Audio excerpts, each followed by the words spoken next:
अब नए क्वेश्चन की तरफ मूव करते हैं आगे। तो ये क्वेश्चन कई बार इंटरव्यू में पूछा जाता है। क्वेश्चन क्या है कि तुमको चेक करना है कि कोई भी नंबर आर्मस्ट्रांग है नंबर है या नहीं है। तो कोई भी नंबर आर्मस्ट्रांग होता है या नहीं होता, तो उसके पीछे कुछ रूल्स होते हैं। वो रूल्स क्या है? जैसे मैंने बोला, यहाँ पर कोई नंबर आपके पास में आर्मस्ट्रांग है नहीं। जैसे 153 अभी 3 डिजिट का नंबर है हमारे पास में, 3 डिजिट नंबर है। तो अगर 3 डिजिट नंबर में तुमको चेक करना है तो कैसे चेक करोगे? और एक होता है जर्नल आर्मस्ट्रांग नंबर, कि जितने तुम्हारे पास में डिजिट्स होते हैं वो डिजिट्स ही उन इंडिविजुअल डिजिट्स की पावर होता है। तो वो बाद में चेक करोगे। और अगर मैं आपको ये बता देता हूँ 3 नंबर का डिजिट है, उसको अगर चेक करना है आर्मस्ट्रांग है या नहीं, तो आप जनरल आर्मस्ट्रांग नंबर के लिए खुद से कोड लिख सकते हो। और लिखने के बाद उसको सबमिट भी कर सकते हो कमेंट्स में, जिससे अगर आपने इसका लॉजिक समझ लिया तो उसका लॉजिक भी आपको अंडरस्टैंड हो ही जाएगा। जैसे यहाँ पर 153 हमारे पास में क्या है, एक आर्मस्ट्रांग नंबर है। 36 हमारे पास में नॉट आर्मस्ट्रांग नंबर है, या 123 हमारे पास में नॉट आर्मस्ट्रांग नंबर है। क्या बोलता है? An Armstrong number is a number that is equal to the sum of the cubes of power equal to number of digits of its digits. जैसे इसका मतलब क्या है कि अगर मैंने 1 की पावर निकाली, 1 का क्यूब किया प्लस 5 का क्यूब किया प्लस 3 का क्यूब किया, इंडिविजुअली डिजिट्स की अगर मैंने 3 डिजिट हैं तो इसकी पावर निकाल दी, और इसका सम अगर वही आता है तो 1 का क्यूब 1 हो गया, प्लस और एक हो गया 5 × 5 × 5 × 125, प्लस ये हो गया 3 3 जा 9, 3 जा 27। तो हमारे पास में एक तो हो गया 125, 27 और 1। तो 7, 3 10 2 12 1 13, कैरी 1 आ गया, 2 2 4 1 5 153। तो ओरिजिनल नंबर जो हमारे पास में था 153, इनका सम भी वही आ गया। तो ये हमारे पास में आर्मस्ट्रांग नंबर हो जाता है। सिंपल सा कोड है। सबसे पहले तुमको ये दिख रहा है, अगर इसी का लॉजिक देखो, तो अगर तुमने प्रीवियस वीडियोस में मैंने जो सीरीज डाल रखी है लॉजिकल की, कि लॉजिक बिल्डिंग कैसे करना है, तो हमने पहला क्वेश्चन ही किया था कि डिजिट्स को कैसे फाइंड आउट करना है। तो डिजिट्स को फाइंड आउट करने के लिए आपको मॉड निकालना होता है। जब भी आपको, अब इसका लॉजिक तो यही बोलता है ना सर, कि अगर हमारे पास में 153 है, ये नंबर है, और इस 153 में से तुम्हें इंडिविजुअली डिजिट अलग करना है, तो कैसे अलग करोगे? अलग करने के लिए तुम्हें निकालना पड़ेगा नंबर का मॉड। नंबर का मॉड निकालना पड़ेगा तुमको 10 से, तो तुम्हारे पास में लास्ट डिजिट आ जाएगा। पर इसी डिजिट का मल्टीप्लाई 3 बार कर दो तो तुम्हारे पास में क्यूब आ जाएगा। और सम निकालने तो सम को पहले जीरो से इनिशियलाइज करोगे, और फिर सम के बाद सम का मल्टीप्लाई, नहीं, सम का एडिशन कर दोगे इसके डिजिट के, ऐसे ऐसे ऐसे 3 बार जो क्यूब बना रहा है। और फिर चेक कर लोगे सम को, कि सम जो तुम्हारे पास में ओरिजिनल नंबर के इक्वल है या नहीं है। इस तरह से आप कैलकुलेट कर सकते हो नंबर का सम पावर के बिहाफ पर, डिजिट्स की पावर के बिहाफ पर क्या होगा, और इस सम को चेक करवा सकते हो ओरिजिनल नंबर से। चलिए देखते हैं इसका कोड कैसे करते हैं। सिंपल सा कोड है, ज्यादा दिमाग लगाने की जरूरत है नहीं इसमें। प्रीवियस जो अपन ने वीडियोस कर रखे हैं और प्रीवियस जो अपन ने कोड कर रखे हैं उससे तो सिमिलर ही है। तो जैसे फॉर एग्जांपल सबसे पहले अपन एक नंबर यूजर से इनपुट ले लेते हैं, क्योंकि चेक करना है तो हम स्कैनर क्लास का यूज कर लेते हैं। Scanner S equal to new scanner of system dot in. जैसे एक क्वेश्चन और मैंने पैलिंड्रोम का भी करवाया। ये ऐसे क्वेश्चन हैं जो कई बार इंटरव्यू में पूछे जाते हैं। लॉजिकल के क्वेश्चन कर लो आप, एरे स्ट्रिंग के क्वेश्चन कर लो, वो वही क्वेश्चन है जो कई बार इंटरव्यू में बहुत बार रिपीट होते हैं। तो एक मैसेज तुमने यूजर से इनपुट करवाने के लिए नंबर एक दे दिया कि enter the number, enter the number तुमने दे दिया। इसके बाद तुमने यहाँ पर क्या किया, इंट नंबर के अंदर स्टोर कर लिया S C dot next int. ये हमारे पास में क्या है, एक हमारे पास में मेथड है, और इस मेथड के थ्रू हमने यूजर्स इनपुट ले लिया, इस नंबर के अंदर उस वैल्यू को मैंने स्टोर करवा दिया।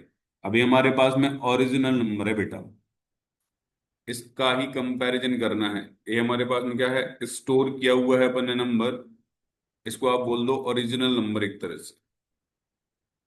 ओरिजिनल नंबर, इसको आपने क्या बोल दिया, एक तरह से ओरिजिनल नंबर, राइट।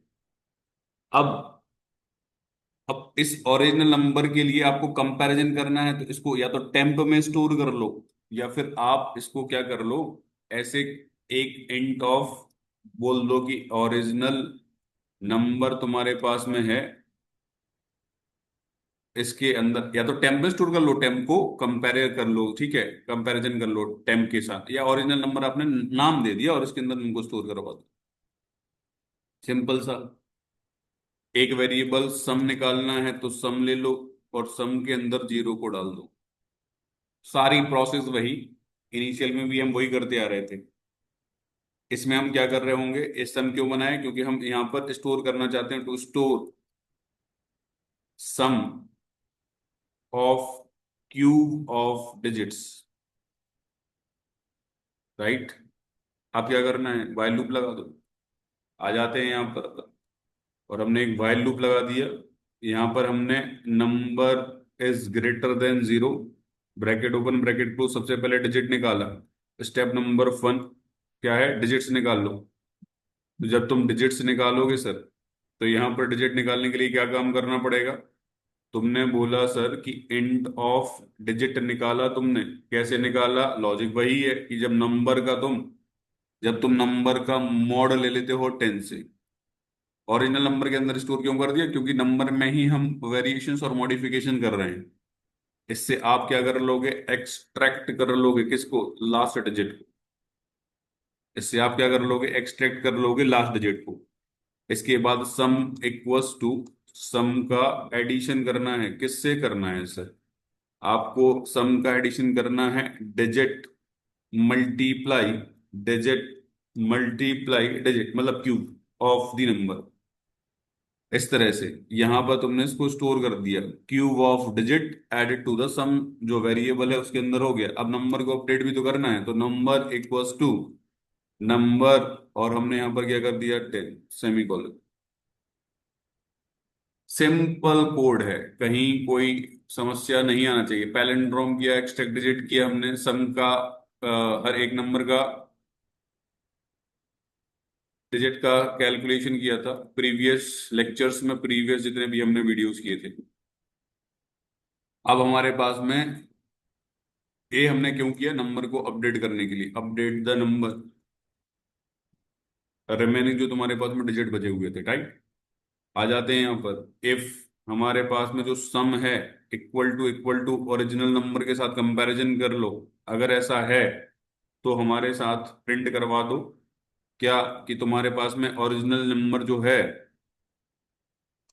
जो तुम्हारे पास में ओरिजिनल नंबर है,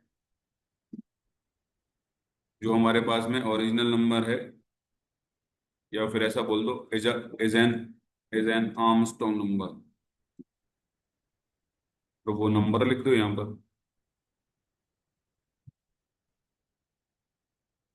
राइट।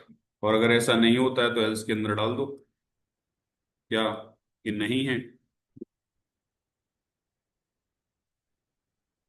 कि तुम्हारे पास में जो ओरिजिनल नंबर है is not an Armstrong number.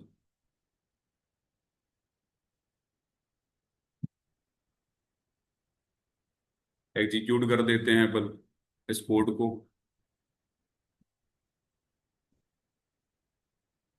Execute किया हमने यहाँ पर, एंटर द नंबर 153 डाला हमने, 153 इज एन आर्मस्ट्रॉन्ग नंबर।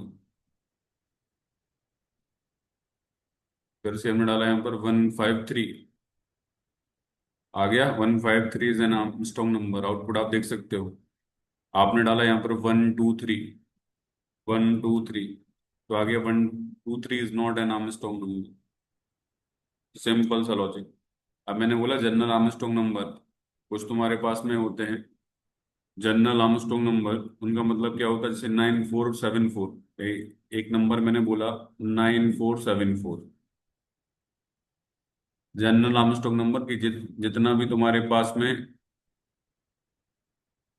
जितने भी तुम्हारे पास में डिजिट्स हैं, तो अब जैसे पावर डिजिट्स, टोटल डिजिट्स कितने हैं, चार। हर एक डिजिट्स को निकालो, 9 की पावर 4 करो, प्लस 4 की पावर 4 करो, 7 की पावर 4 करो, 4 की पावर 4 करो, ये हमारे पास में वही आ जाता है 9474। इस तरह से एक तुमने नंबर और ले लिया क्या, 1634। अब इसमें इंडिविजुअल डिजिट्स का क्यूब क्यूब नहीं, जितनी भी पावर है। तो 1 की पावर 4 प्लस 6 की पावर 4 प्लस 3 की पावर 4 प्लस 4 की पावर 4। तो ये तुम्हारे पास में टास्क है, इसको सॉल्व करो, सबमिट करो।